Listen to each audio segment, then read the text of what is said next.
పరమేశ్వరుడు హరేశ్వరుడు, చెడును హరించేవాడు. ఆ పరమేశ్వరుడు శ్రీ జలాపహరేశ్వర స్వామిగా దర్శనమిస్తున్న ఆలయం ఏలూరు శ్రీ పెదనంది ఆలయం.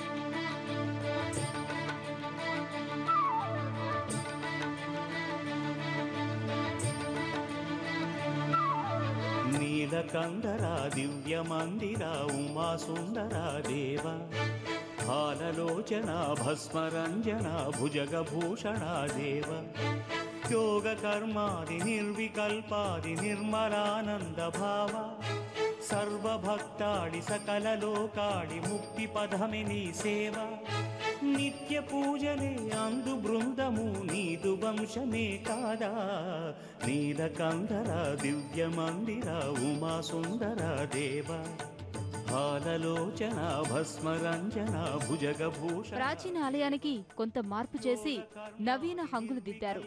శివాలయం, అమ్మవారి ఉప ఆలయం, శ్రీ సీతారామాలయం ఒకే ప్రాంగణంలో దర్శించవచ్చు. ఇక్కడ పరమశివుడు శ్రీ జలాపహరేశ్వర స్వామిగా కొలువుండటం వెనుక అనేక కథనాలు ప్రాచుర్యంలో ఉన్నాయి. 3-4వ శతాబ్ద కాలంలో ఆలయం నిర్మించబడినట్లు అర్చకుల అభిప్రాయం. ముందు శివలింగాన్ని మహమ్మదీయులు ధ్వంసం చేయగా శివలింగం శిథిలమైంది.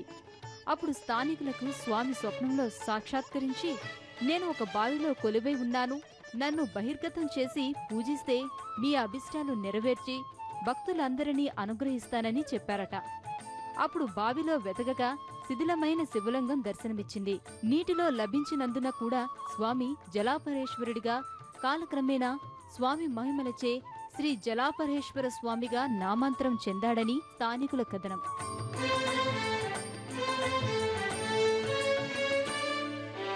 సకల సంధాత్రి పార్వతీదేవి సగమై నిలిచనీయదను అర్ధనారీశ్వరమ్మై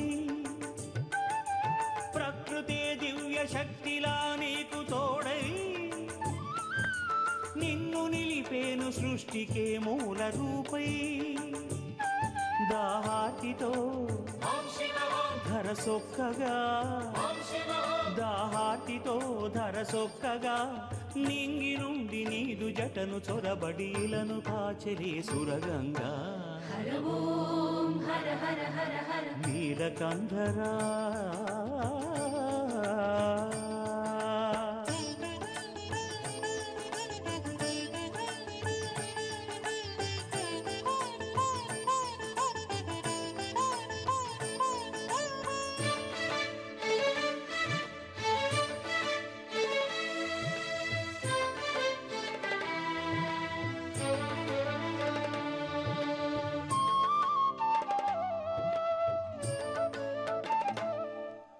బుద్ధి కౌశల్య సర్వసిద్ధ్యార్థయుతుడై పేరు పొందేను గణపతే నీకు సుతుడై సకల సురకోటి సేనకే తాను ప్రభువై నీదు కమరుండు పూజలందేను ఇలపై మహిదురితమే మితిమీరగా మహిదురితమే మితిమీరగా మహిషి చంపి జనుల. ఈ కడియానికి చలనం ఉన్నది. మనం ఎటు తిప్పితే అటు తిరిగి అందరినీ అబ్బురుపరుస్తుంది. ఒకప్పుడు ఈ ప్రాంతంలో ఒక ఎద్దు పంట పొలాలను పాడు చేస్తుంటే దానికి కళ్ళెం వేయటానికి శంకరాచార్యుల వారు ఈ కడియం వేసి ఎద్దును శిలగా మార్చారని చెప్పుకుంటారు. అయితే ఈ ఆలయం ప్రక్కనే ఒక దర్గా కలదు. ఈ దర్గాలో కొలువైన మహమ్మదీయులు మహాత్ముడే ఈ నందికి కడియం వేశాడని ముస్లింల నమ్మకం. అందుచే ప్రతి సంవత్సరం దర్గాలో ఉత్సవోత్సవం జరుగుతున్నప్పుడు దర్గాను సందర్శించే ముస్లిములు ఈ నందిని సైతం సేవించి తరిస్తారు. ఈ విధంగా ఎవరి విశ్వానుసారం వారు హిందువులు, ముస్లింలు ఈ నందిని పూజిస్తూ ఆలయాన్ని సందర్శించడం వలన ఈ ఆలయం మత సామరస్యానికి ప్రతీకగా అందరికీ ఆదర్శంగా నిలుస్తున్నది. తపో మార్గాన నిన్ను చేరి వెలుగొందే నందికేశుడే ముముక్షుల గురువయ్యే నీదు హృదయాంతరంగుడై చలగు భృంగే నిత్యారాధనుందే ప్రమథాధిప